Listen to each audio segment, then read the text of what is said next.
Biology class आपकी है आज सेल वाली क्लास। आज सेल पढ़ा के इसको निपटाते हैं। ऐसा टॉपिक है, ऐसा एक चैप्टर है जिसमें से हर बार क्वेश्चन पूछे जाते हैं, हमेशा पूछे जाते हैं। मैं इस वंश आज ही इस लेक्चर सेल के ऊपर आप लोगों को एक एमसीक्यू दे दूंगा 20-30। जो आपके इंडिया के अंदर जितने भी पेपर हुए हैं उन सब में सेल से रिलेटेड वही एमसीक्यू आते हैं, कभी और बाहर नहीं आता कुछ भी। तो सेल क्या है, व्हाट इज सेल बेटा? जितने भी जीवन, जिस चीज के अंदर लाइफ है, all the things who have life, जितने भी लिविंग ऑर्गेनिजम्स हैं आपके दुनिया में, वो सब मिले हैं सेल से। Cell is called as fundamental unit of life. एक लैटिन वर्ड था ये, इसका मतलब होता है लिटिल रूम, है ना। एक साइंटिस्ट था जिसका नाम था रॉबर्ट हुक। और तुम लोगों ने स्कूल में पढ़ा होगा कि रॉबर्ट हुक ने क्या किया था। एक जो होता है ना पेड़ की छाल होती है, उसके अंदर उसने खोज करी थी कि हाँ यार, स्ट्रक्चर होता है हनीकॉम्ब जैसा, और वो सब सेल होती हैं। और तभी से ये चीज़ हम सेल बायोलॉजी हम सुनते आ रहे हैं। अब सेल इतनी छोटी होती है कि उसको आप नेकेड आइज से देख नहीं सकते। कितने बच्चों ने बायोलॉजी लैब में माइक्रोस्कोप से प्याज की लेयर के अंदर की सेल्स देखी हैं? और raise your hands. Bio lab में जब हम जाते थे स्कूल में, याद है दिखाया गया है हमें सेल कैसी दिखती है? देखा है ना सबने? स्कूल में दिखाया जाता था। ये बहुत मतलब हम लोग बड़े एक्साइटेड रहते थे, अरे यार सेल देखने को मिलेगी, बहुत मजा आएगा ये वो। और फिर वो टीचर सेट करके देता था, लो देखो। तो वो डिवाइस जो होती है वो थी कंपाउंड माइक्रोस्कोप, जिसमें एक आई पीस होता है, एक ऑब्जेक्टिव लेंस होता है और एक कंडेंसर होता है। तो ऑब्जर्व सेल, उसमें क्या होता है कि सेफ्रनिन डाला जाता है प्लांट सेल के लिए। अब ये क्वेश्चन पूछा जा सकता है कि प्लांट सेल को ऑब्जर्व करने के लिए क्या डालोगे, और दूसरी सेल को वो करने के लिए क्या डालोगे? तो प्लांट सेल के लिए सेफ्रनिन डाला जाएगा, और मिथाइलिन ब्लू डाला जाता है एनिमल सेल के लिए। ठीक है। साइंटिस्ट जो एक था ल्यूवन हॉक, उसने फ्री लिविंग सेल्स देखी थी सबसे पहले पॉन्ड वाटर में। ल्यूवन हॉक को बोला जाता है फादर ऑफ माइक्रोबायोलॉजी। ठीक है ना। एक और साइंटिस्ट था जिसका नाम था रॉबर्ट ब्राउन। उस भाई ने खोज करी थी न्यूक्लियस की। सेल के अंदर न्यूक्लियस होता है। अब सेल के मैं डायग्राम भी दिखाऊंगा तुम्हें कि क्या क्या कहानी है। सेल थ्योरी जो आई थी वो स्लाइडेन एंड स्वान ने दिया बाद में। उसके बाद उसने बोला कि जितने भी प्लांट्स और एनिमल्स हैं वो सारे सेल्स से बने होते हैं, और ये थ्योरी इसके द्वारा दी गई। उसको फर्दर एक्सपेंड किया एक आदमी ने। ठीक है। जो वर्कआउट था, वर्कआउट ने बोला कि all cell arises from pre existing cells. Pre existing cell से बाकी की सारी सेल जो है अराइज होती हैं। सेल्स जो होती हैं they differ in sizes, shape and structure. Shape size structure cells का बेटा अलग अलग होता है ना। अब जो ऑर्गेनिजम्स हैं बहुत तरीके के होते हैं, यूनिसेलुलर, मल्टी सेलुलर। बहुत सारे ऑर्गेनिजम्स ऐसे होते हैं जिसमें पूरी एक सेल से ही बना है वो, उसमें और सेल है ही नहीं, है ना। क्लैमिडोमोनास, पैरामीशियम, ये सब क्या है? सिंगल सेल ऑर्गेनिज्म, बैक्टीरिया हो सकता है। ये यूनिसेलुलर है। और मल्टी सेलुलर ऑर्गेनिज्म वो है जैसे हम लोग इंसान, जहां पे division of labour is see. ठीक है। हर सेल के अंदर कुछ चीजें कॉमन होती हैं, वो है plasma membrane, nucleus and cytoplasm. अब साइटोप्लाज्म का क्वेश्चन मैंने पीवाई क्यूज में तुम्हें दिखाए हुए थे उस दिन। Plasma membrane, nucleus and cytoplasm is common in almost every cell. Plant cell होती है ये डायग्राम तुम्हें बचपन में देखा होगा एनसीईआरटी के अंदर। ऐसे इसको क्रॉस सेक्शन हमने बनाया हुआ है। अब इसमें बहुत सारी चीजें हैं। ये वैक्यूल है एक तरीके से, मान लो झोला टाइप हो गया। ये लाइसोसोम है ये वाला। ठीक है। ये साइटोप्लाज्म हो गया पीला पीला जो है। ये माइटोकॉन्ड्रिया, इसको पावर हाउस बोला जाता है। ठीक है। ये पेरिक्सोम हो गया तुम्हारा। ये जो है गोल्गी एपरेटस है। ये इस तरीके से जो है ना। अब ये जो यहाँ पे दे रखा है ये न्यूक्लियस है। इसके अंदर ये लाल वाला हिस्सा हुआ है न्यूक्लियस। न्यूक्लियस के ऊपर है न्यूक्लियोप्लाज्म। इसके ऊपर की लेयर को न्यूक्लियर एनवलप बोलते हैं। इसके ऊपर पोर्स होते हैं। तो ये पूरा मिला के इतना हिस्सा न्यूक्लियस बन जाता है। देन आरटीआर होता है, एंडोप्लाज्मिक रेटिकुलम। रफ और स्मूथ ये दो तरीके का होता है। फिर राइबोसोम्स, ये छोटे छोटे छोटे छोटे दिख रहे हैं। क्लोरोप्लास्ट, ग्रीन, ग्रीन वाला क्या है? क्लोरोप्लास्ट है ना। ये जो येलो कलर की लाइनिंग आपको दिख रही है ये है आपकी सेल मेम्ब्रेन। ठीक है। और ये पेरिक्सोम है। इस तरीके से इनके अंदर के स्ट्रक्चर होते हैं। इनको बारे में हम धीरे धीरे जानेंगे कि क्या क्या चीज़ें क्या हैं। अगर प्लांट सेल और एनिमल सेल, एनिमल सेल कौन सी है? ये है एनिमल सेल, और ये आपकी प्लांट। अगर इनको काट के पैरेलली रख दिया जाए तो कुछ ये डिफरेंसेस आपको मिलेंगे। ठीक है।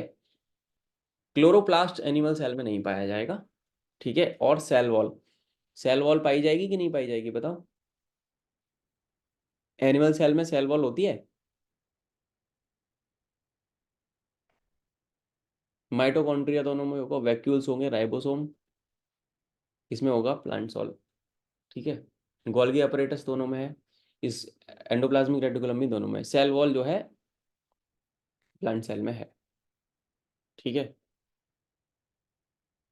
नाउ अब प्लाज्मा मेम्ब्रेन क्या होती है? किसी भी सेल की जो आउटर मोस्ट लेयर होती है ना, उसको हम बोलते हैं प्लाज्मा मेम्ब्रेन। ये होती है एक सेलेक्टिव परमिएबल मेम्ब्रेन, क्योंकि इसमें से कुछ चीजें तो पास थ्रू हो जाएंगी, कुछ चीजें नहीं होती पास। It helps in diffusion and osmosis, ठीक है। तो अगर आपसे क्वेश्चन पूछ लिया जाएगा कि जो प्लाज्मा मेम्ब्रेन है वो क्या काम करती है, डिफ्यूजन और ऑस्मोसिस में मदद करती है। और ये सेलेक्टिव परमिएबल मेम्ब्रेन है। डिफ्यूजन क्या होता है? हाई कंसंट्रेशन से लो कंसंट्रेशन की तरफ किसी सब्सटेंस का मूव करना होता है डिफ्यूजन। जैसे एग्जाम्पल ऑफ कार्बन डाइऑक्साइड और oxygen with external environment. Osmosis क्या है? हायर वाटर कंसंट्रेशन की रीजन से लोअर वाटर कंसंट्रेशन की रीजन में पानी का जाना ऑस्मोसिस होता है। आरओ का नाम सुना है? घर में आरओ यूज करते हैं। आरओ का फुल फॉर्म क्या है? Reverse osmosis. ऑस्मोसिस ये होता है, सेल सेल पानी गेन करती रहती है। अगर मीडियम सराउंडिंग द सेल है higher water concentration then the cell, अगर मीडियम की कंसंट्रेशन जो है हायर है, ठीक है, तो उसको हाइपोटोनिक सॉल्यूशन बोलेंगे। पेपर में आए हुए क्वेश्चन है। अगर सेम वाटर कंसंट्रेशन है अंदर भी और बाहर भी, तो वो हो गया तुम्हारा आइसोटोनिक। और अगर सेल वाटर लूज कर रही है और मीडियम के अंदर लो वाटर कंसंट्रेशन है, तो हाइपरटोनिक होगा वो सॉल्यूशन। ये तीन चीजें आपको याद रखने वाली, these are the things to be learned. Cell जो होती है अपना फूड एनगल्फ करती है, उसको बोला जाता है एंडोसाइटोसिस। अच्छा, स्टडी ऑफ सेल्स को बोला जाता है क्या? Cytology. Science that deals with the study of cells is called as cytology, ठीक है। और मैंने चैप्टर का नाम भी क्या डाला हुआ है यहाँ पे? साइटोलॉजी, ठीक है। ऐसे करके याद रखना। नाउ खाना अंदर लेना सेल के द्वारा एंडोसाइटोसिस, खाना उसके द्वारा इजेक्ट करना is exocytosis. Endo exo. Amoeba जो होता है अपना फूड एंडोसाइटोसिस से निकालता है, और एक्सक्रीशन जो होता है सॉलिड का उसको एक्सोसाइटोसिस बोला जाता है। अब आती है एक चीज, सेल वॉल, है ना। सेल वॉल क्या है? सेल वॉल किस में पाई जाती है? प्लांट सेल्स के अंदर। पेड़ों का हिसाब किताब ऐसा है कि वो भाई नेचर में रहते हैं, उनको सॉलिडनेस चाहिए। रिजिड आउटर कवरिंग होती है जो सेलुलोज से बनी। तो सेल वॉल किससे बनी होती है? क्वेश्चन पूछ लिया जाए तो सेलुलोज से। स्ट्रक्चरल स्ट्रेंथ देती है प्लांट की सेल को। जब कोई लिविंग सेल पानी लूज करती है, तो उस वहां पे क्या होता है? श्रिंकेज हो जाता है कंटेंट का of a cell away from the cell wall, ठीक है ना। This phenomena is called as plasmolysis, ठीक है। सेल वॉल क्या परमिट कर देती है? Fungi bacteria very dilute external media में फटे बिना रह सकते हैं वो, ठीक है। ये सेल वॉल का काम है। अब आता है न्यूक्लियस। न्यूक्लियस होता है डार्क कलर का, लाल लाल सा, अभी मैंने ऊपर दिखाया था। स्फेरिकल हो सकता है, ओवल हो सकता है, dot like structure at the centre of a cell called nucleus, ठीक है। न्यूक्लियर बहुत ज्यादा इंपॉर्टेंट रोल प्ले करता है रिप्रोडक्शन में या सेलुलर एक्टिविटीज में। तो उसके अंदर होता है क्रोमेटिन मटेरियल, जिसके अंदर होते हैं क्रोमोसोम्स। क्रोमोसोम्स के अंदर क्या होती है? इंफॉर्मेशन होती है आपके इनहेरिटेंस फीचर्स की, जो कि पेरेंट्स से उनकी नेक्स्ट जनरेशन में जाते हैं in the form of DNA. DNA DNA होता है डीऑक्सी राइबो न्यूक्लिक एसिड। और the functional segment of DNA is called as genes. इस पे क्वेश्चन दिखाया था मैंने रविकांत, याद है? पीवाईक्यू जब करा रहा था तो। Functional segment of DNA is called as gene. हमारे पेरेंट्स की कुछ क्वालिटीज जो हैं उनमें से हमारे अंदर आती हैं जीन्स के माध्यम से, वो क्रोमोसोम का हिस्सा है। कुछ ऑर्गेनिजम्स के अंदर जैसे बैक्टीरिया जो है, न्यूक्लियर जो होता है, न्यूक्लियस जो होता है वो न्यूक्लियस मेम्ब्रेन से कवर्ड नहीं होता, hence it is called as prokaryotes. जहां पे nucleus is not covered by nuclear membrane, वो होते हैं प्रोकैरियोट्स।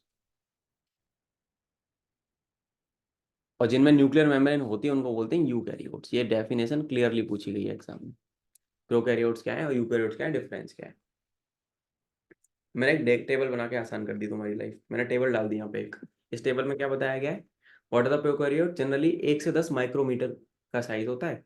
यूकैरियोट्स 5 से 500 माइक्रोमीटर का साइज होता है। इनका जो न्यूक्लियर रीजन होता है वेल डिफाइंड नहीं होता, वरना सराउंड होता है न्यूक्लियर मेम्ब्रेन से, known as nucleoids. Nuclear region of eukaryotes is a well defined and surrounded by a nuclear membrane. Prokaryotes में सिंगल क्रोमोसोम है, यूकैरियोट्स में मोर देन 1 क्रोमोसोम है। प्रोकैरियोट्स में मेम्ब्रेन बाउंड सेल ऑर्गेनल्स नहीं होते, eukaryotes में होते हैं। प्रोकैरियोट्स का एग्जांपल होता है बैक्टीरिया हो गया, ब्लू ग्रीन एल्गी हो गई तुम्हारी। यूकैरियोट्स का मतलब हो गया fungi, plant cell, animal cell. ठीक है, तो इस तरीके से ये टेबल आपको याद रखनी है, this is a important stuff.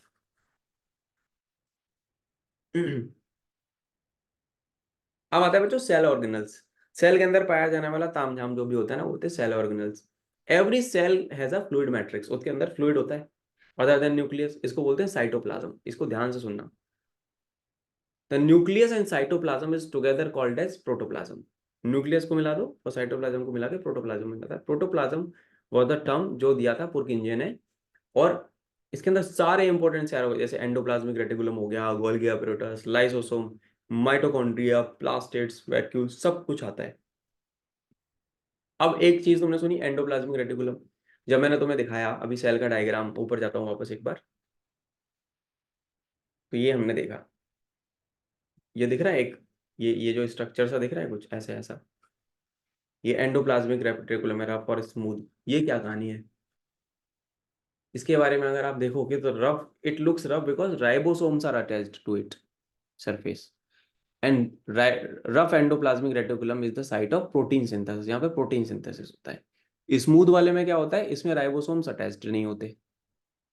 ठीक है, और यहाँ पे फैट मॉलिक्यूल्स का सिंथेसिस होता है, तो इनके बीच में बेसिक डिफरेंस यही है इसमें और इसमें। स्मूथ एंडोप्लाज्मिक रेटिकुलम जो होता है वो हेल्प करता है functioning of enzymes and hormones में, ताकि बायोकेमिकल एक्टिविटीज हो सकें। ठीक है, स्मूथ एंडोप्लाज्मिक रेटिकुलम डीऑक्सीफाई भी करता है बहुत सारे पॉइजन्स को, ड्रग्स को सेल में से, है ना। एंडोप्लाज्मिक रेटिकुलम एक चैनल की तरह काम करेगा किस चीज में, ताकि मटेरियल्स का ट्रांसपोर्ट हो जाए अलग अलग रीजन ऑफ साइटोप्लाज्म से एंड न्यूक्लियस से। ठीक है, और जो प्रोटीन और फैट मॉलिक्यूल प्रोड्यूस किए जाते हैं इनके द्वारा, वो हेल्प करते हैं मेम्ब्रेन बायोजेनेसिस में। तो ये इसकी कहानी थी। फिर आता है गोल्गी अपैरेटस। अब गोल्गी अपैरेटस का दिमाग डायग्राम आपके दिमाग में जाना चाहिए। गोल्गी अपैरेटस क्या है, कहाँ दिख रहा है गोल्गी अपैरेटस, बताओ रविकांत, कहाँ है गोल्गी अपैरेटस? रविकांत दिख रहा है गोल्गी अपैरेटस कहीं इसमें? ये दिख रहा है पिंक पिंक सा, नीचे की तरफ। नीचे की नीचे। तरफ ये पिंक पिंक सा स्ट्रक्चर, ये भाई करता क्या है? बेसिक चीजें हैं सेल के बारे में, आपको पता ही होना चाहिए। ये पहली बार आया था, एक साइंटिस्ट था कैमिलो गोल्गी। तो मेनली तुमने देखा ना, साइंटिस्ट ने कोई चीज की डिस्कवरी कर दी, उसके नाम पे रख दिया, तो गोल्गी अपैरेटस इसका नाम उससे पड़ा।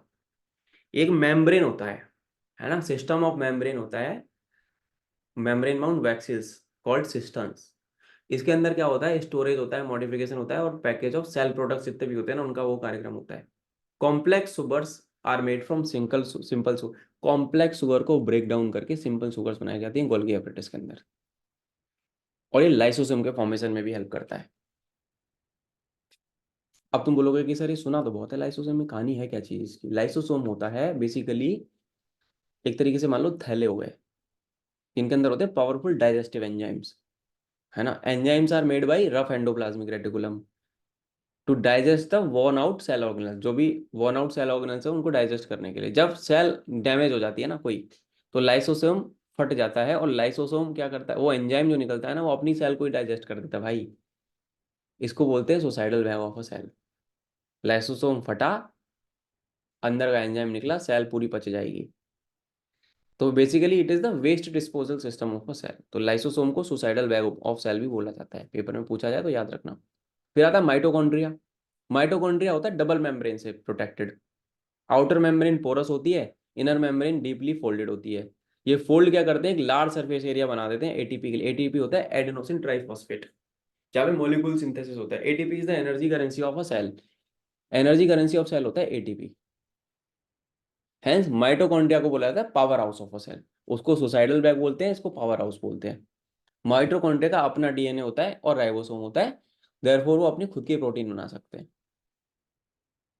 ठीक है बच्चों, नाउ कम्स आपका प्लास्टिड्स।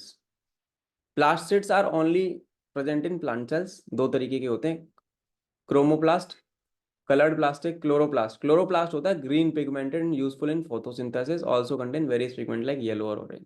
क्लोरोप्लास्ट मेनली तो ग्रीन होता है। फिर होता है ल्यूकोप्लास्ट। ल्यूकोप्लास्ट होता है व्हाइट या कलरलेस प्लास्टिक। ये करता है ऑयल, प्रोटीन और फैट को स्टोर।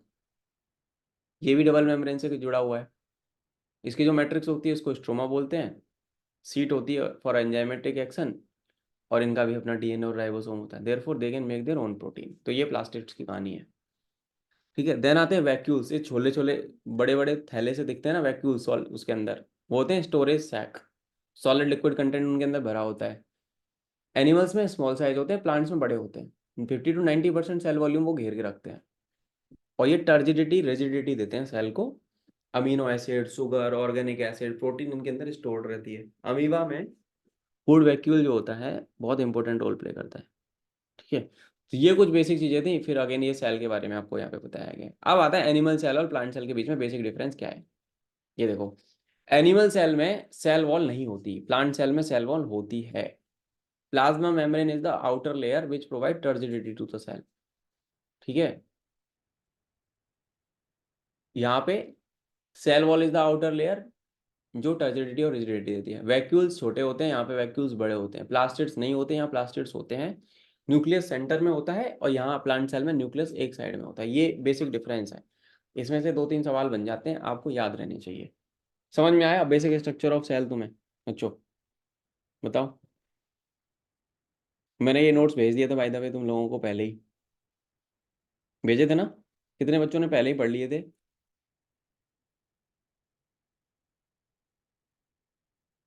कितने लोगों ने पहले पढ़ लिए थे?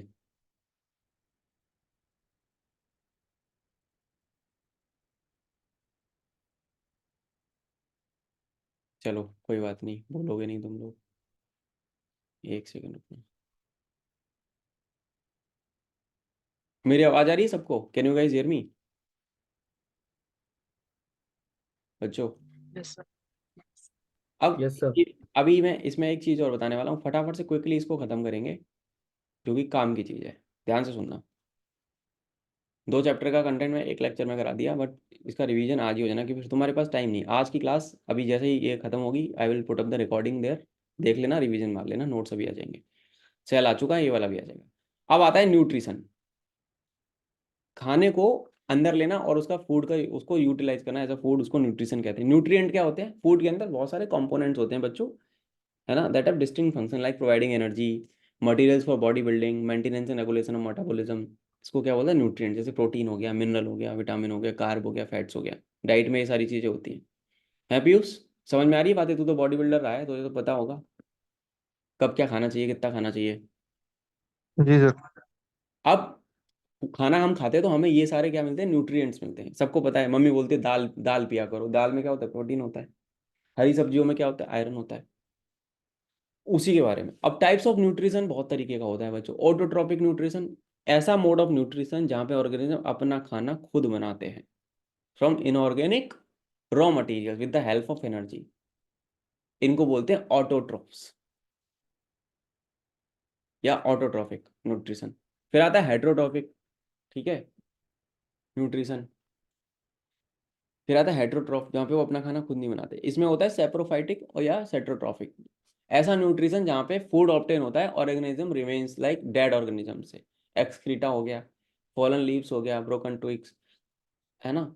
अब ये जितने भी ऑर्गेनिज्म है दूसरे की डेड बॉडीज पे, गंदगी पे जिंदा है, उनको बोला जाता है सेप्रोफाइटिक न्यूट्रिशन वाले एलिमेंट या सेप्रोफाइट्स। फिर आते हैं पैरासाइट्स। ये ऐसा हेट्रोटॉपिक मोड ऑफ न्यूट्रिशन है जहाँ पे एक लिविंग ऑर्गेनिज्म के ऊपर दूसरा लिविंग ऑर्गेनिज्म जिंदा रहता है ना। उसी को चूज के अपना खाना पानी का जुगाड़ करता है और उसी में शेल्टर लेता है। इसको बोलते हैं पैरासाइट। जो ऑर्गेनिज्म उसको सपोर्ट देता है उसको बोलते हैं होस्ट। जो पड़ा होता है वो होता है पैरासाइट। अमरवेल का नाम सुना है? पेड़ के ऊपर अमरवेल पड़ी रहती है ना, नूडल जैसी एक ग्रीन कलर की चीज नहीं देखी? पेड़ों पे पड़ी रहती है नूडल, नूडल जैसी हरे रंग की। अमरवेल होती है वो उस पेड़ पे पड़ी होती है, वो उसी पेड़ से खाना लेती है भाई। और पेड़ सूख जाता है कभी कभी तो एक ऐसा नॉन ग्रीन प्लांट है ना, दैट सेंड हॉस्टेरिया और sucking roots into the host plant for obtaining food and water. उसी पेड़ पे पड़ा है और उसी को चूस रहा है। तो ये पैरासाइटिक न्यूट्रिशन हो गया। फिर आता है होलोजोनिक। होलोजोनिक न्यूट्रिशन, होलोजोनिक न्यूट्रिशन में क्या होता है, ऐसा न्यूट्रिशन जहाँ पे intake of solid pieces of food. अब सॉलिड पीस जा रहा है फूड का, इसलिए इसको इंजेस्टिव न्यूट्रिशन बोला जाता है। फूड में कंसिस्ट ऑफ कोई दूसरा जानवर हो सकता है, या पेड़ हो सकता है, या उसका कोई पार्ट हो सकता है, depending upon the source of food. तीन तरीके के होते हैं, हर्बीवोरस, कार्निवोरस, ओमनीवोरस। इंसान किस कैटेगरी में आता है? ओमनीवर्स। जैसे मैं वेजिटेरियन हूँ, पर आई ईट एग्स। पर इंसान को जब भाई मौत पे आ जाती है, आदमी की जान पे बची है, तो आदमी कुछ भी खा लेगा। तो आदमी क्या हो गया? ओमनीवोरस। हर्बीवोरस जो केवल प्लांट्स पे जिंदा है। कार्निवोरस यानी कि जो मीट पे जिंदा है। ओमनीवोरस सब आओ आने दो, वेज नॉन वेज सब अंदर। हर्बीवोरस, हर्ब्स, हर्बा यानी प्लांट, वोरर यानी ईट। दे आर होलो होलो, जो एक ऑर्गेन जो प्लांट पे जिंदा है। Cow, buffalo, deer, goat, rabbit, grasshopper, elephant, squirrel, hippopotamus. साग सब्जी खाने वाले, पेड़ खाने वाले। कार्निवोरस जो दूसरे जानवरों पे जिंदा है।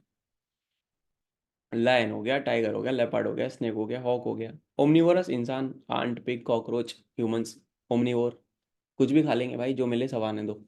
अमीबा का न्यूट्रिशन क्या होता है ना? अमीबा बेसिकली करता है holozoic nutrition through intercellular digestion. उसके अंदर आएगा, जैसे अमीबा कुछ कुछ ऐसा ऐसा दिखता है। यहाँ पे खाना पड़ा है, मान लो इसकी सेल है, तो ये अपनी स्ट्रक्चर चेंज करेगा और इसको अंदर ले लेगा, ऐसे करता है अमीबा। इंजेशन, खाना अंदर लेने की प्रक्रिया। सम यहाँ पे खाना अंदर जा रहा है from any point of surface, जैसे अमीबा। वाइल अदर है fixed point for the same, जैसे पैरामीशियम में टांगे निकली होती है, प्रोटोजोआ में अलग तरीके से होते हैं, फिंगर लाइक प्रोसेसेस होते हैं उसमें। ठीक है, तो उसमें सिलिया होता है। As soon as amoeba came in contact, amoeba का तुम लोगों ने डायग्राम देखा ही होगा। ठीक है, इस तरीके से। अब आता है डाइजेस्टिव सिस्टम ऑफ ह्यूमन। अब इस पे क्वेश्चन तो मैं पीवाई क्यूज में दिखा था। ह्यूमन डाइजेस्टिव सिस्टम कैसा होता है? माउथ से चालू होता है, मुंह के अंदर आपका सिस्टम चालू हो गया। ओरल कैविटी जहाँ पे लिप, चीक, गम, टीथ, टंग होता है। ओरल कैविटी जो हमारा मुंह है वो ओरल कैविटी होगा, इसमें खाना आया। दांत हमारी काट के मैकेनिकली ब्रोक डाउन कर देते हैं उसको स्मॉलर पार्टिकल्स में, फिर खाना हम निगल लेते हैं। फ्लोरा बुकल कैविटी हैज अ टंग, जिसमें टेस्ट बड्स होते हैं, सबको पता है ये बात। Man possesses teeth on both the jaws, ऊपर नीचे जॉज होते हैं, 32 दांत होते हैं। इंसिजर, कैनाइन, प्रीमोलर, मोलर, चार तरीके के दांत होते हैं हमारे। डेंटल फॉर्मूला ये होता है, हालांकि जरूरी नहीं है बट मैंने डाला हुआ है। ठीक है। फेरिंग्स क्या होता है? एक शॉर्ट कॉनिकल रीजन होता है जो हमारी माउथ की कैविटी, यहाँ पे होता है फेरिंग्स, इधर। ठीक है। Oesophagus, narrow muscular tube which lead to the small, इसके पीछे जहाँ पे खाना खाने वाली जो नली होती है ना, उसको यूसोफेगस बोला गया है। जहाँ पे कोई भी डाइजेस्टिव ग्लैंड नहीं होती। स्टमक यानी हमारा पेट जे शेप्ड का होता है हमारा पेट।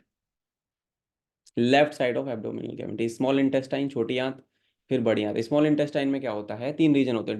ड्यूडियम, डिओडियम, डिओडेनम, जहाँ पे क्या होता है, पहला हिस्सा है ना, और सी शेप्ड का कर्व्ड है। फिर होता है जेजुनम, ये होता है थोड़ा सा लंबा and more coil, and then ileum, जो लास्ट पार्ट होता है स्मॉल इंटेस्टाइन का, whose inner surface is folded to form villi, जो एब्जॉर्ब करती है डाइजेशन के प्रोडक्ट्स को। फिर छोटी आंत और बड़ी आंत। बड़ी आंत यानी लार्ज इंटेस्टाइन, ये छोटी होती है मात्रा में, wider than small intestine, and तीन हिस्सों में बटी है भी। Caecum which is small round blind sac from which the vermiform appendix arises, फिर कॉलन, और देन फिर यू शेप्ड की ट्यूब। रेक्टम हमारा फिर एनएस के माध्यम से वो बाहर की तरफ निकल जाता है। इस तरीके से no digestion takes place in large intestine. अब ये बात याद रखना, लार्ज इंटेस्टाइन में डाइजेशन नहीं होता, only absorption of water takes place. Paper में पूछा गया है ये चीज। लार्ज इंटेस्टाइन में क्या होता है? केवल पानी सोखा जाता है, absorption of water takes place. Herbivore like horse, rabbit, digestion of cellulose takes place in caecum. ठीक है। अब ये होता है, फिर आता है absorption in small intestine. Ileum जो होता है ना, जितना भी डाइजेस्टेड मटेरियल है वो होता है इलियम के अंदर, यानी छोटी आंत में न्यूट्रिएंट्स सोखे जाते हैं। Assimilation, the process of utilization of absorb food for various body functions. जो न्यूट्रिएंट ऑब्जॉर्व करे ना बॉडी ने, वो यूटिलाइज किए जाते हैं, रीसिंथेसिस करा जाता है उनका, complex molecules like carbohydrate, protein, fat inside the cell. इंसान सेलुलोज को पचा नहीं सकता, ये बात याद रखना बच्चों। ठीक है। अब एक प्रोसेस आता है इजेशन। इजेशन क्या है? खाने को शरीर से बाहर निकाल देना, इजेशन होता है ना। इंसानों में एनएस के माध्यम से बाहर खाना, सुबह आप पी वॉशरूम जाते हो, वो आपका इजेशन हो गया। ठीक है। Voluntary contraction of abdominal muscles help in egestion of faeces. ये हो गया बेसिक कॉमन सेंस वाली चीज। अब आता है समरी ऑफ, अब ये है इंपॉर्टेंट चीज, ये जो टेबल आपको आंखों के सामने दिख रही है इस पे क्वेश्चन पूछे जाते हैं, तो मैं चाहूंगा कि इसको तुम याद कर लो। नेम ऑफ ग्लैंड, कौन सा हार्मोन निकल रहा है, क्या एक्शन साइट है, एंजाइम क्या है, किस पे काम करेगा, एंड प्रोडक्ट क्या है। सलाइवरी ग्लैंड से सलाइवा निकलता है, बकल कैविटी मुंह के अंदर है। Salivary amylase is the hormone, starch पे काम करेगा, माल्टोज बनाएगा। गैस्ट्रिक एसिड, गैस्ट्रिक जूस निकालते हैं पेट में। पेप्सिन एंजाइम, प्रोटीन पैक करेगा, पेप्टोन्स एंड प्रोटीसोस बनेगा। एससीएल पेट में पाया जाता है, पेप्सिनोजन बनता है, पे काम करेगा, पैरागैसिन बना देगा। एस ठीक है। लिवर में से बाइल जूस निकलता है, बाइल जूस पे क्वेश्चन आया हुआ है, liver, name of gland liver, क्या निकलता है, बाइल जूस। ड्यूडियम पे काम करेगा, पेप्सिनोजन बना, ओ सॉरी फैट्स पे काम करेगा, एमल्सिफिकेशन ऑफ फैट करेगा। पैनक्रिया से पैनक्रियाटिक जूस निकलता है हमारे, जो डिओडेनम पे काम करेगा। अमाइलेज, ट्रिप्सिन एंड लाइपेज, ये 3 एंजाइम होते हैं इसमें। स्टार्च एंड ग्लाइकोज, प्रोटीन एमल्सिफाइड फैट्स पे काम करता है। माल्टोज, आइसोमाल्टोज, पेप्टोन्स और peptide, fatty and acid and glycerol बन जाता है इससे। फिर इंटेस्टाइनल ग्लैंड से इंटेस्टाइनल जूस निकलता है, इसमें स्मॉल इंटेस्टाइन में इरिप्सिन, माल्टेज, सुक्रेज, लैक्टेज, लाइपेज ये निकलते हैं। Peptones, peptides, maltose, sucrose, lactose, और इन पे काम करता है amino acid, glucose, glucose fructose, fructose lactose, ये सब बनाता है। देन आपका लास्ट में आता है लार्ज इंटेस्टाइन, सीक्रेशन करता है म्यूकोज का, लुब्रिकेशन ऑफ फीकल मैटर करता है। तो इस पे क्वेश्चन बनते हैं, हर पीवाईक्यू में आपको एटलीस्ट एक क्वेश्चन मिला होगा। तो ये है 5-6 हैं, 5-6 को याद कर लेना बस। समझ गए मेरी बात बच्चों? Get got my point guys? तो भाई ये 2 चैप्टर आपके बायोलॉजी के आज मैंने करा दिए, ठीक है। सेल कराया और आपको न्यूट्रिशन कराया। इस पे एमसीक्यूज मैं आपको दूंगा, उनको एक बार देख लेना, बस कहानी खत्म,